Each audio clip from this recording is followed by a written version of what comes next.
So uko na mzungu huko nje? I wish. For now sina. Uko sure? Unless unataka kunipatia moja. Okay, sawa. Vipi majamaa?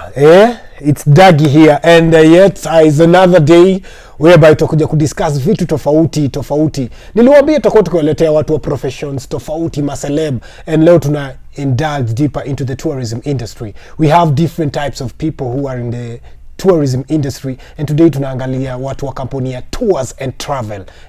Unasikianga tembea Kenya, tembea mengi uone mengi. Basi leo bila kupoteza wakati tutamwalika jamaa mmoja hapa na own a company ya Tours and Travel. Anafanya job poa sana ili tuweze kujua mob about this company.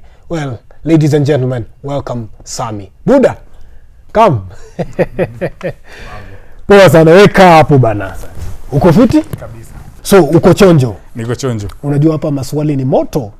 Uko tayari? Niulize pia. Siangalii huko na kuangalia wewe. Venye utataka. Ukitaka kuongea na mafans bonga na wao. Bora kama una address. Sawa. But unajua for conversational purposes na kuangalia wewe. Kabisa. Aye. So tell me Mr. Sam. Well, first of all, it's better if we know company yako inaitwaje?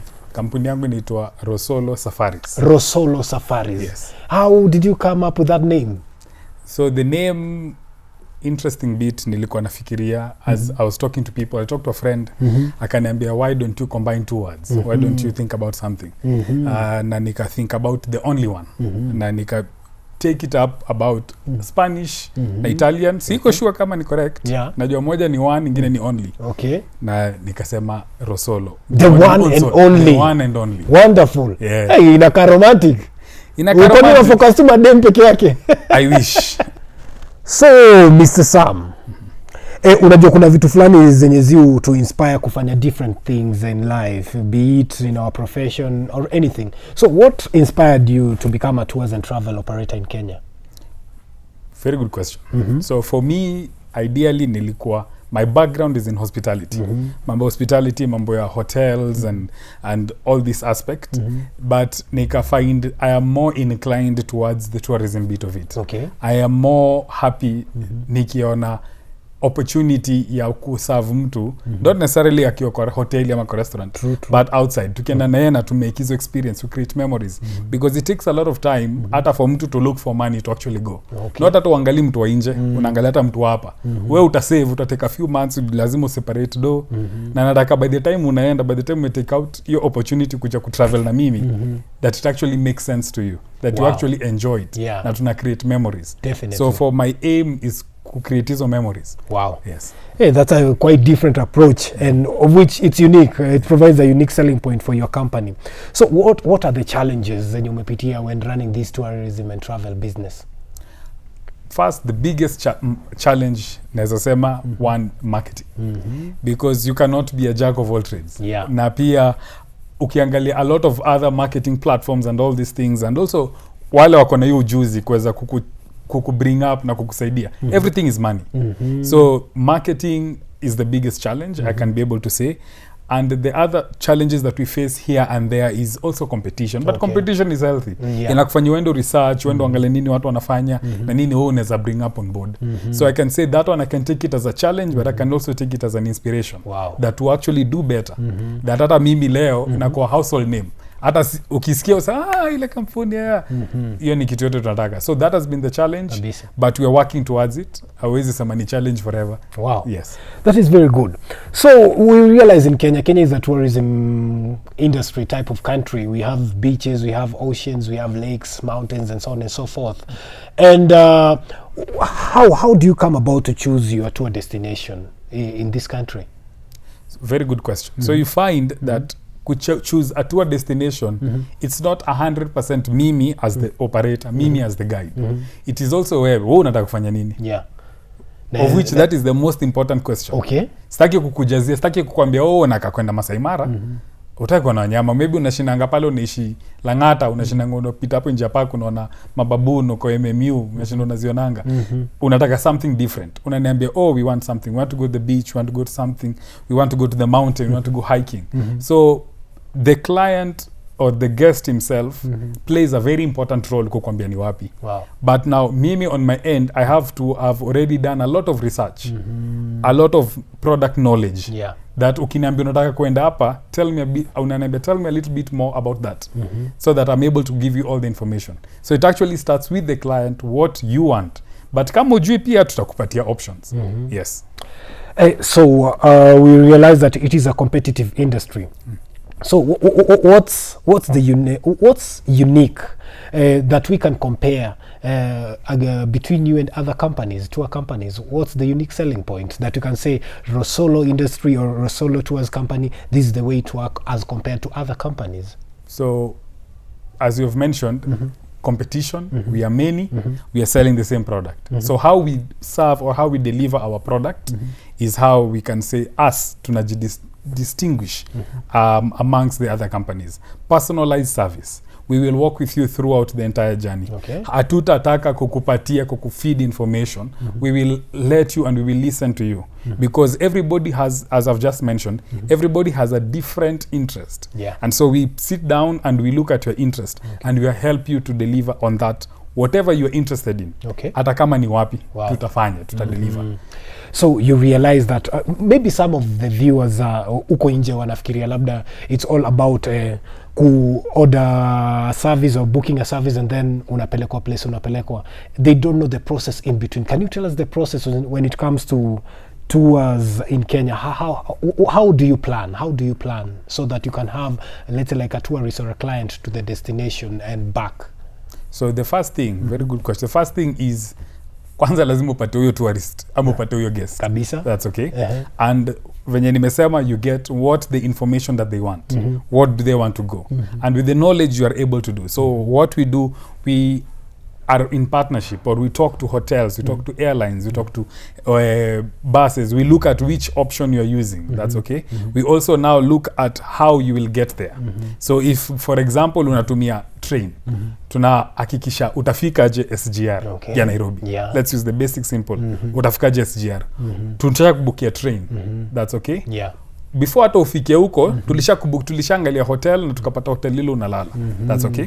And then after that, umefika kwa train, umepanda train. On the other side, hatutaki ushuke ukue confused.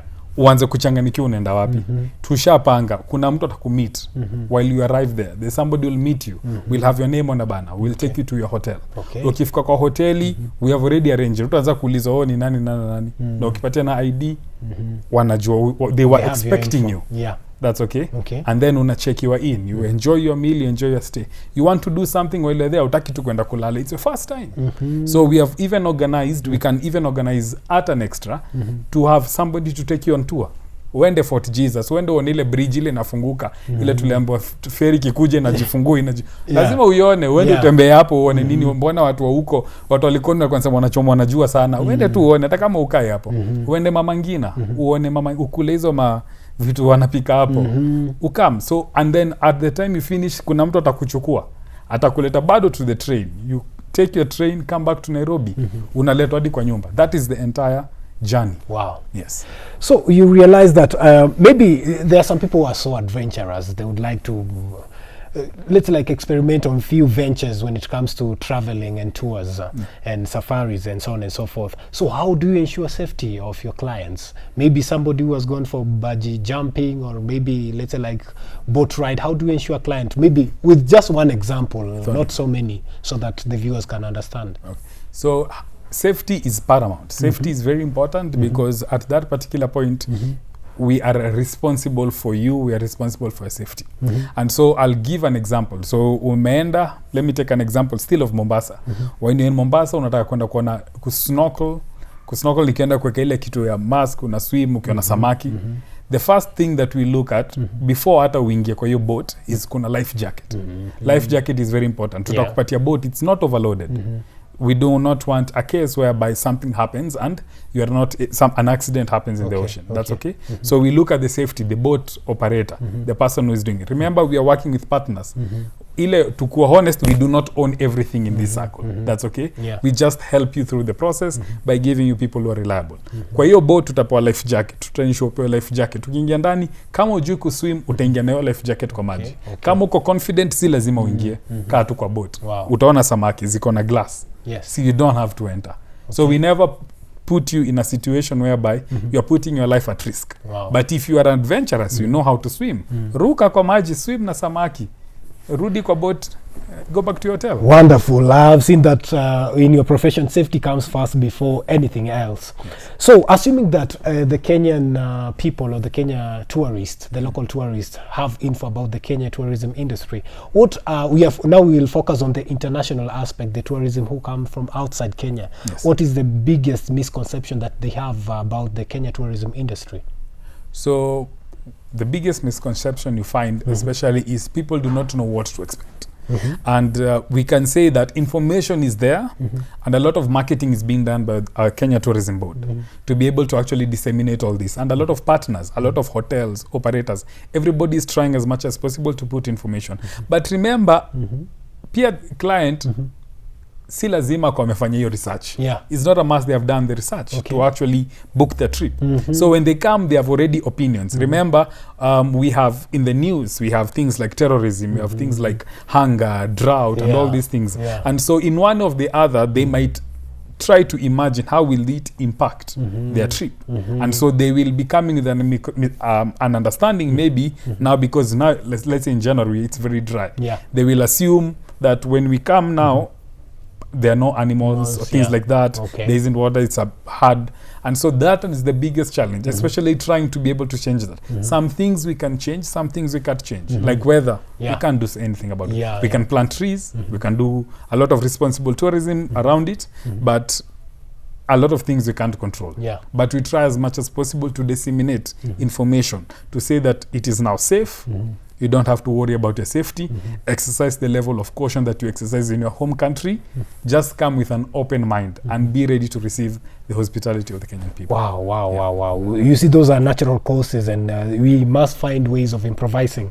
So, talking about natural causes that maybe may cause business not to run as usual. Yes. Let's say tuseme kitu kama COVID-19. How has it affected your business, and how have you improvised to make sure that you still deliver services to the customers and the clients? Yes. So very good question about COVID. COVID affected the tourism industry very much. And I think the biggest challenge that we were able to face is the stop of tourism. And a lot of innovations came around it. Virtual tourism, whereby you do not have to go there. Whereby you can actually go on Zoom and somebody is on the other side. Today you are in Paris, unaenda kuona Mona Lisa and all these things, and somebody is there with a gimbal, with his phone. Simple devices, taking you through it, explaining. By the time you actually decide to actually go there, you already have a background information. Whether you go or not, at least utasema leo nilienda niko na Eiffel Tower. I felt like I was there. So those are the changes that are actually coming. A lot of it is more on the responsible tourism around that aspect, in terms of low carbon emissions, in terms of low impact on the destination in itself, spreading out the numbers. We do not have all of us to congregate in the Masai Mara. We have other parks that we can go to. So spreading out the number, it has really helped to be able to actually think out of the box. Why are we only selling safari? We can sell mountains, we can sell other things. So it has really been able to help diversify the product. Talking about natural causes, we have natural causes and we have both, also human causes. Yes. So how as an industry, how do you work with communities and wildlife conservation in your tours to make sure that everything is the way as it's supposed to be, as it's supposed to be? How do you do that? So very good question. So for us, we try as much as possible to practice sustainable tourism. And the biggest aspect around it is to be able to have to enhance and to promote responsible tourism. Responsible tourism is actually thinking about how the guest, the impact of the guest will benefit everybody in the community. And for us, that is really, really important. And so we work with guides in the local ground. We try and encourage guests to buy items, to buy souvenirs, to buy things from the local community. If we are able to actually go to a community-run hotel, lodge, a conservancy, we try as much as possible to push our guests with that side, because we know the dollar or the money or the shilling, whichever currency is paid, will remain with the community. Wow. Because you understand that the industry also has a lot of foreign partners, a lot of foreign ownership. Yes. And so we talk about the leakage of the dollar, and it goes outside because they're taking back their money to their home country. Okay. So we want the money to remain here, to remain with the local community. Yeah. Now by the time you come and look at it 5 years, 10 years down the line, it actually has an impact to the community that is there. You have empowered guides, you have empowered communities, hotels are there, they have employed the local community, so there's money. So there's no risk of creating an insecurity to the guests who are actually visiting there, because people are busy. Yes. So I know you're trying to, let's say, like market various tour destinations in Kenya so as to have clients going to different places in Kenya. But this is a contradictory question. What's your favorite tour destination in Kenya? My favorite. All of them are my favorite. And why? Maybe you might specify one of the best, maybe one of experiences that you have in one of the tour destinations that you have gone. I think for me, my best, or one of my top most experiences, is the outdoors. Okay. So it's hiking. I enjoy a lot of hiking. And so going to the outside, going to the waterfalls, going to the nature trails, for me is very important. Okay. I really enjoy it. But aside from that, because we are a safari destination, so I always say the best experience is to be able to go to the big park, like the Masai Mara or Amboseli. And Amboseli, the most interesting thing, you can see Kilimanjaro. Wow. But not every time when you get to see it. Yeah. At times you say, ukiona, ni kama umeipanda. Because not all of us can go to the top. Yeah. But if you are able to see it, you just imagine the experience that you are able to actually reach there. So for me, those are like very key. Okay. Yes.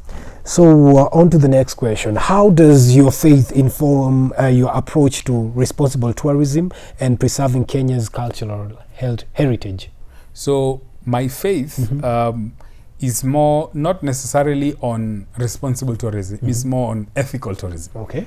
And trying to be able to actually make sure that whatever the work we are doing, whatever the impact we have, makes sense and does not in a way affect or play a bad role to the community itself. And so when you're talking about culture, culture is very important. And the thing we have right now is that we are kind of losing it. We are not preserving it. Yeah. We are leaving it, and we are more or less like trying to incline or to adopt other cultures. And I think it is very important that the whole market or the whole circuit is tried to be brought to it. To more responsible, to more cultural sensitive tourism. Right. Yes. And so, in your opinion, what role does travel play when it comes to shaping our belief and understanding the world at large? So travel is very important. And I don't want to say the notion that if you have not traveled, you don't know anything. Because these days, remember, we talked about how travel has evolved. And so you can actually sit down and just open your mind. But the moment you go there, you appreciate. You see things that work. You go there, you see public transport working. Cases whereby, let me give an example. Even for I have a guest, amekuja Kenya, and they ask me, can I move around to one of the places without taking a taxi or anything? But 100% they will get confused. They may not reach the destination. So you go outside and appreciate how other countries, they have been able to actually put a lot of investment in the public transport system, in the railway networks, to be able to actually reach from one place to the other. And I think travel really opens you up, and you get to understand. You meet somebody, you understand social cues, you understand interpersonal communication, whereby they have different upbringing from you, they have different beliefs from you, but you can actually sustain a conversation. That's okay. So I believe travel really prepares us for that. Well, talking about beliefs, how do you balance the demands of running a business with your personal value and belief?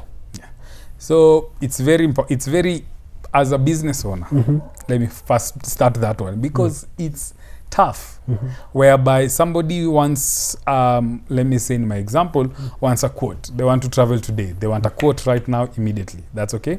And so you try to balance it out. Do I wake up and start doing that thing? Do I cancel family meetings to be able to actually do things? And I think for a lot of business owners, not only in the tourism sector, in other industries, we need to actually have a way of saying like enough for business today. And that a query comes, and when you're spending time, for those who have families, if you're spending time with the family, spend time with the family. Yeah. You'll do work Monday. Okay. You can do it later. You don't have to do it on Monday, but you can do it later. But constitute time, because it is very important to have work-life balance. And I think that one is the most important like giveaway I can say. Work-life balance. Right there on belief. So what do you believe is the purpose of travel for both an individual and humanity as a whole? The purpose of travel is to open ourselves to endless possibilities, to open ourselves to new understandings, new beliefs, seeing whatever you are believing in, whatever you have aligned your faith towards, whatever you have aligned your mental is, to see that it doesn't mean the same to other people, and that one will really help you understand other people, because you do not have to travel to meet people who are not the same with you. Yeah. Every day you meet somebody who is different, who is different, has a different background, has a different upbringing, and so how are we able to live and to coexist with each other? I think that one is the most important bit about respect and traveling and understanding, and how you build your belief system around it. All right. We realize that we have Kenya is a beautiful country. So how does beauty and diversity of Kenya's landscape and culture challenge or reinforce your spirituality? I don't want to say in my case, I don't want to say I'm very spiritual. But by the time you go outside there and you see the landscapes, you see the nature, you see how beautiful it is. I'd invite you to go hiking and to see beautiful. I think hiking, you'll be able to see a lot of it. Okay. And you'll be able to go to some places and you see how the rolling landscapes, how steep some places are. Yeah. You go to a viewpoint and see and you start thinking, how are all these things created? And I think it gives you a sense of understanding, and it gives you a sense of that there's actually a being, or there's actually a lot behind all this.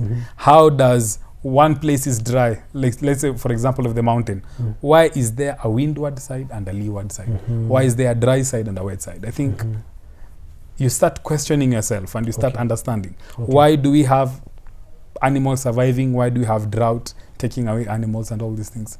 And I think that one is more, you think about it and you start appreciating and you start understanding how life is.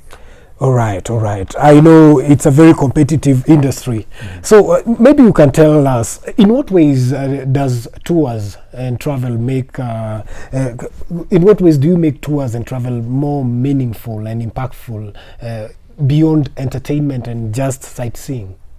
A very good question. And I think people should have a deeper understanding or a deeper purpose for why they travel. I believe you do not travel to a hotel because your bed at home is more uncomfortable. Yeah. Sometimes you have even a better bed, you have even a better house, a better room than whatever you'll get in that hotel room. But you're traveling there to actually quench that particular purpose that you have. Yeah. And so the moment that you see, as we talked about responsible and sustainable tourism, what is your impact? What is my shilling doing to that community? Okay. How is it helping? By me traveling, I've been able to actually make sure that somebody there working in that hotel, my waiter, my chef, everybody there, my receptionist, everybody actually has been able to earn a salary. And I think when you look at it that way, because you can get entertainment anyway, you don't have to sleep in a hotel. You do not have to go anywhere. You can see animals on the Southern Bypass. Yeah. So, but what pushes you to go inside the national park? What pushes you to take a safari van or a Land Cruiser with a pop-up roof and just sing? It's because of that enhanced experience, but you're also thinking about the driver and the owner of the car, and they have returned the investment. Yeah. The driver has money to take, as food to take to their family at home. Yeah. And I think when you look at it that way, we get to appreciate travel more. More and more. Yeah. So maybe you can tell us, how do you navigate ethical consideration of tourism, such as over-tourism and cultural appropriation? I think Ethics is very an interesting matter because ethics will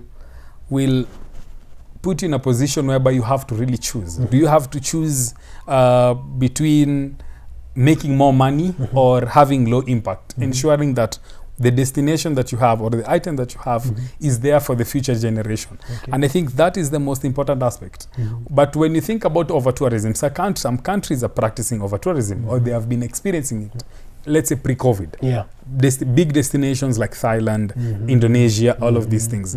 And around that particular time of COVID, they evaluated the impact of tourism, the impact of the numbers. Let me give even an example here in Kenya, in Nairobi. Yeah. So the elephant orphanage, and I encourage you also to go and see the I elephant will, orphanage. Yeah. So before COVID, they used to have an open entrance and you only saw them during the viewing, which is around 11 to 12. Okay. And by the time you went there, it was so packed that you did not have even an experience. Yeah.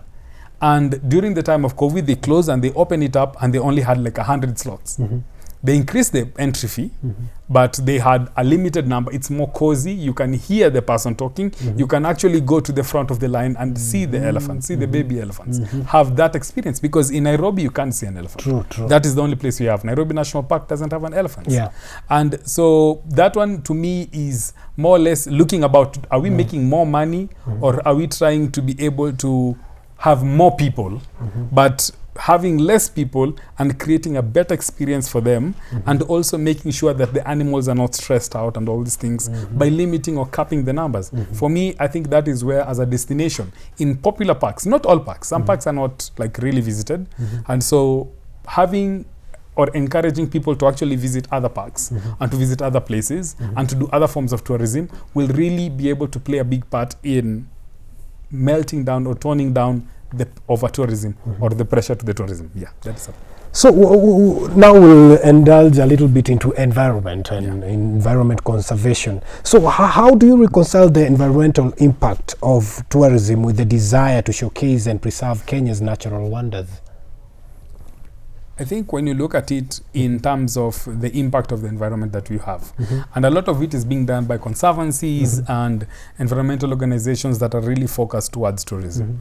And they try as much as possible. One, remember we just talked about over-tourism. Yeah. And so they're trying as much as possible to control and to have an impact and a benefit to the community.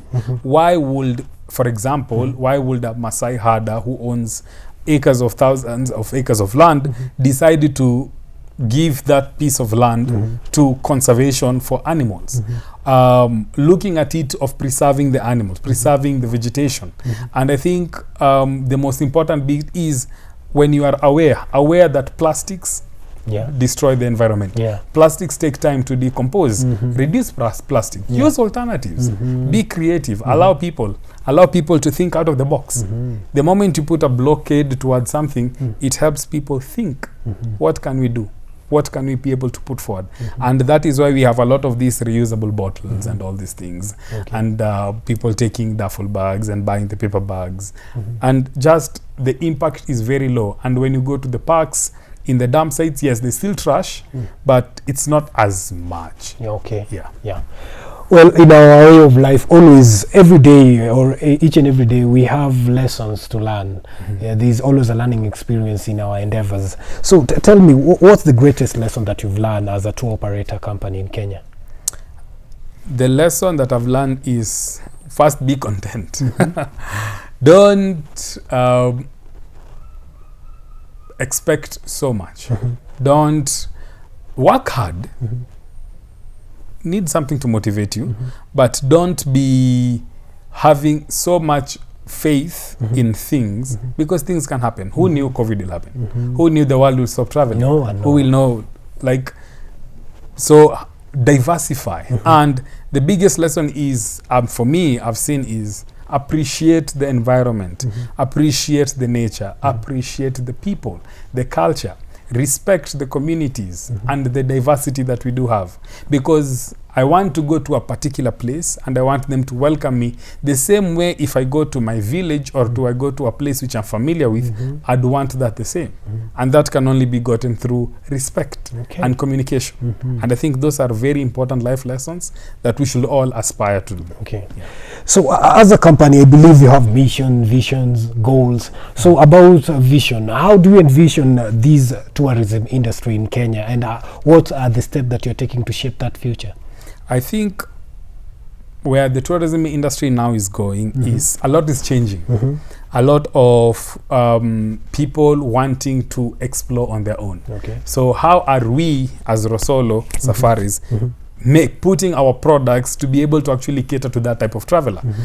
We want to attract young travelers. One thing to be able to note, Kenya as a destination attracts a lot of like elderly, because Kenya is an expensive destination. You also have to say. Yeah. And so we need to be able to make it an affordable destination that we have people coming to do remote work, to be able to actually come and stay in hostels. We don't have a lot of very nice. We have some, but we don't have a lot of very nice hostels whereby people can stay. We have cheap hotels, but cheap hotels is not hostel. Hostel is a community, and you want to form that community, and you want everybody that comes to Kenya, leaves Kenya and becomes an ambassador and says that's a nice country. And so we try to align our products, we try to align our everyday living that we come to work to be able to actually cater for the new generation traveler, try to meet his needs, try to understand what the new gen traveler wants. Okay. Yes. So in what ways do you believe travel can facilitate personal growth and transformation? For me, personal growth is personal. You have to take the initiative. Yes. You can't expect things to change for you, or you can't expect things to be the way you are. You have to go there, and we talked about it, whereby you open yourself to actually living and seeing how other people are practicing and how people are living their lives, and to see the opportunities which are there. Because you get an opportunity, you go and learn and appreciate. You might be seeing back at home there are no opportunities, but when you go out there, you see, oh, there's something I can actually do. It doesn't have to be in the tourism. It can be in your own line, in your own space. Okay. You go to a fair, you go to an expo, you go to something, you learn and you unlearn and you relearn, and I think that is the most important bit. Okay, the other thing that I realized, that there is a crossroad when it comes to preserving the culture and also meeting the demands of the tourists. So how are you going about that as an industry? I think first, the most important bit is to enlighten both sides. Enlighten the tourist and enlighten the community in terms of appreciating, whereby do not really bend your rules, do not really bend your beliefs to accommodate that person. That person should actually come and blend into your beliefs. You do not have to change. That's okay. But you also need to be accommodative. So that is the fine line. Okay. That's okay. Because when this person comes, he or she came because you put up a certain belief of what they can expect when they come to a community. Okay. So please also uphold that one. Respect your culture. Show the good things. Show also the bad things, because it is important to give the both sides of the picture. And I think that is whereby we should all aspire to go. Okay. Yes. So do you think the Kenyan tourism industry can contribute to the global sustainable development goal, and how can it do that? Kenya as a tourism industry, everybody has a role to play in contributing to the SDGs. And I think Kenyan, the operators and our tourism and our sector is really, really important to be able to actually put out and see the attainable goals. And what can we be able to do? Those which we can be able to actually do, let's do them. Let's put our practices in order. Let's allocate more towards conserving the environment. Let's advocate more towards responsible tourism. Let's advocate more towards free movement and all these things and all the aspects that encompass the development of the SDGs, our environment, the communities and all the people around it. And I think at the end of it all, we will all have to play our share. We don't have to do all of it. Yeah. Everybody plays their part. Okay. You play my part, I play my part. We all contribute towards something. Wonderful. Yes. So can you also tell us, or can you also share to us a particular profound or transformative experience that you've had during one of your tours in Kenya? I think for me, most my tours are really memorable. When I see my clients are very happy. Okay. And when I see people going to a community and actually sitting down with people, I enjoy more of the culture, I enjoy more of the community travel. And when I see that somebody has been, my guests have been able to actually connect on a line which is not on a tourist visitor and community owner line. They've actually broken that particular barrier. They understand. And they take a keen interest to actually learn what the society or what the people are actually doing. And I think that one is the most important. Uende pale no feel hata ni kama umekuwa mmoja wa watu. Like ufeel pale ni kama ni stranger. Yeah. And I think that one is what we all. Unataka uende pale ublend. Blending is the word I was looking for. Okay. So for me, if I see somebody blended in and has felt or has become part of the community, it makes my day. I feel that I've accomplished kenye nilikuwa nataka. Hiyo ndo kenye tu nilikuwa nataka tu for the experience. Hi, sawa. So can you tell us more? How do you navigate the relationship between commercial success and ethical responsibility in the tours and travel industry? I think the most important aspect first to look at is ethics. Are you doing the right thing kwa sababu unaonekana, or are you doing the right thing because it is expected of you? And when you draw that line, you actually are able to think about the traveler. You are able actually to think about the community and the places where you're practicing it. You want success, but at what cost? Okay. So ni very important that to make sure that whatever you are doing, you as a person, you as an operator, me as Sam, me as Rosolo, what am I doing? Are my practices what is expected of them? Am I doing shortchanging my guests? Am I doing a lot of paybacks to be able to make sure that I'm not cutting corners? So I believe that if you want the success and you want clean success and you want to enjoy your money, be honest. Be an upstanding citizen. Do the right thing. Practice ethics in your everyday life. Don't compromise. If you're being forced to do something, you can say no. Hautakanja. So umekuwa ukikula. Wow. So wewe ni ule mzee mwenye umekuwa na experience sana kwa hii job, and can you tell us maybe or share a story or an idea that you believe captures the essence of the Kenyan spirit, and why do you think, or why is it important for it to be shared to the world? I think the Kenyan story for me is very important. It is very important to be able to communicate what you as a destination you are offering. And I think we are all responsible citizens, and I think that is why everybody is wearing this, because I want to be identified. I want to be branded as a Kenyan. I will not remove this the day I get an opportunity to go to Maju. Sitatoa hii. Ati ndo nisionekane. I'll be very proud because I want to share and say, oh, this is Kenya. Welcome to Kenya. See my people. We are good. We are welcoming. We have our problems. Hakuna mtu perfect. Kabisa. We have our problems, but we will treat you with respect. We will appreciate you that you took time to come to our country. And I think that is the most important. I don't want to say, oh, unique hospitality, oh, sijui nini. Kwa sababu, every country has the different. You might be having very good hospitality practices, very welcoming, very good. But me, on the other hand, we are working in the same industry, but I may not be able to share the same ideals or beliefs. So I don't want to say that one is a blanket or Kenya whole. People are hospitable, and you'll have a good time. But also, have a good time with an open mind. That's okay. You can meet good people, you can meet bad people. Now, I think the viewers have already gotten to know you from a professional point of view when it comes to your work and what you've been doing, your challenges, your experiences. Now, we get into the hot seat. We get to know you personally. Who is Sam? What does Sam do? What does Sam like? And these are just random questions. I hope you'll be very comfortable with me asking them. I will try. I will try to be as very comfortable. So, uko na mzungu uko nje? I wish. For now, sina. Uko sure? Unless unataka kunipatia moja. Sawa. So, what's your race? What's my race? Black? Kenyan? Oh, nationality already, you've already answered your religion. What's your religion? Christian. I'm Christian. I practice Christianism. Yes.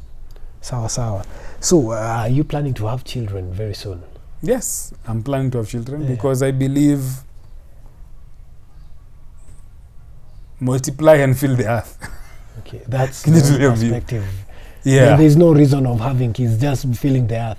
Iko, Uh-huh. you want to pass good ideals. Hizo ethics zote nimeshinda nikisema kuongea hapa, it's things I want to be able to impact on somebody. Okay. I may not it's very hard to be able to change an adult, but you can be able to teach good ideals to somebody growing up. And I think it will be best of whatever stories I'm giving to be able to actually implant them or to pass them to my child. If, remember pia kuna aspect ya if you are able to get children. Oh. Si unaweza shindwa. So we ni gumba. Mi si gumba. Yani in front of yani the whole nation umeconfess we ni gumba. No. Hiyo ni propaganda uko nayo. Unajua tuko na a notion, skiza. Tuko na a notion that lazima you have children does not mean ni wale umesaya. You might be having a problem. Your partner might be having a problem. Si kuna watu wako kwa children's home. And those children, can they be given an opportunity? So umesema, obviously naona ni kama umeconfess that you have a problem now. You'll kidnap kids from the children's home so that it's not a must that you have kids. Yeah. Yeah. Hivyo ndio unasema. It is a must you have kids. Is that ethical, really? What is that? And you're laughing about it. In fact, you should apologize, my friend. It's very uncouth. Okay. Okay, what? You are leading questions. No. Kwa sababu hadi sasa naanza kusweat. Jume sasa kufanya ni kama mimi na kidnap watoto. You know, the truth shall set you free. I think you should confess. Kwani mimi na kidnap watoto? No. The most important aspect I've said it is anaionanga hapa nje.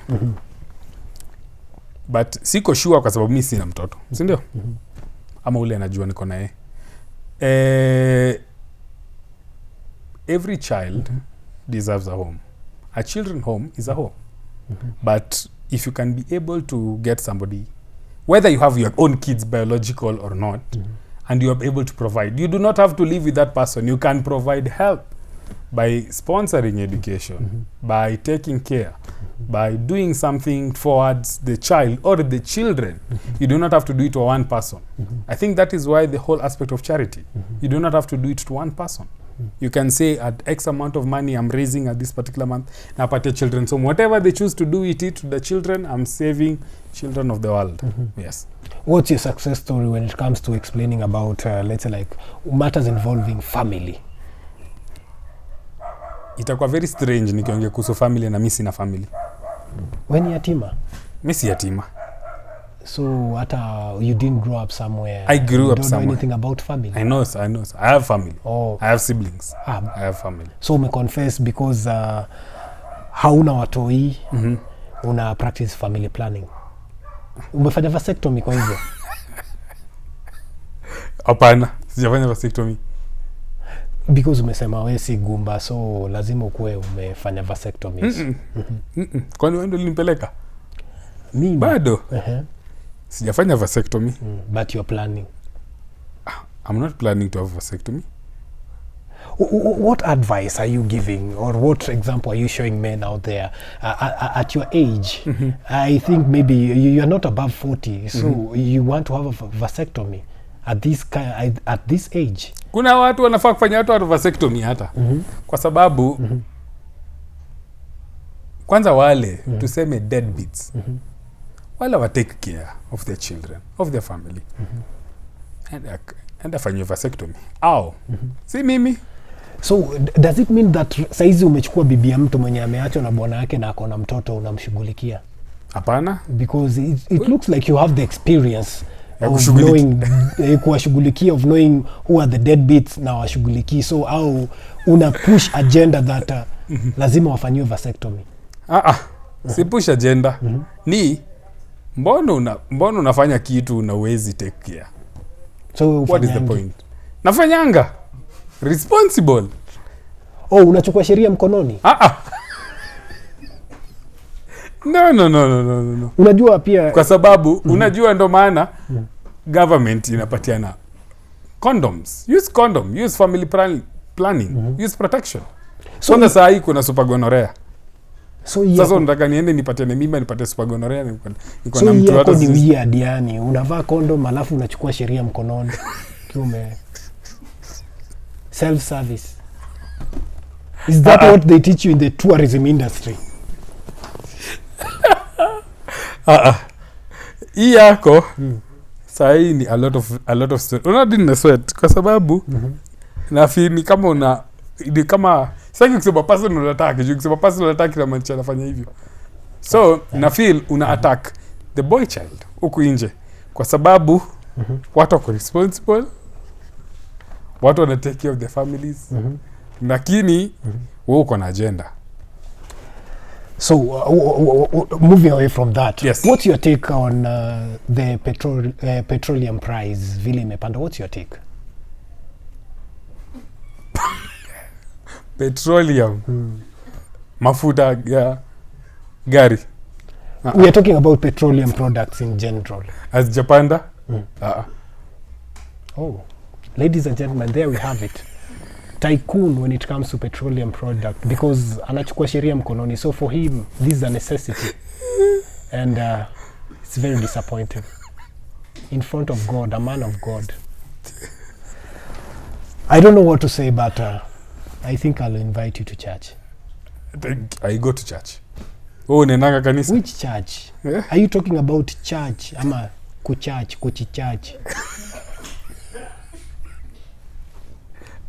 Hakuna kujicharge. Yeye hata mtu anafanya aje. It's okay to clarify. Church. Na hizo vitu ni demonic. Mbona mtu anafanya? What the hell? You know, let me tell you one thing. Sema. You know, the brain is the biggest machine when it comes to anything that we are doing. So it's not about, it's the scientific aspect of it. It's not about being demonic or what. And at the end of the day, you want to tell me during COVID times when you fell into depression, you didn't have time for yourself and just have fun. I was busy. I was not falling into depression. You are busy. Meditating. Wow. Thinking about global warming. You warming yourself.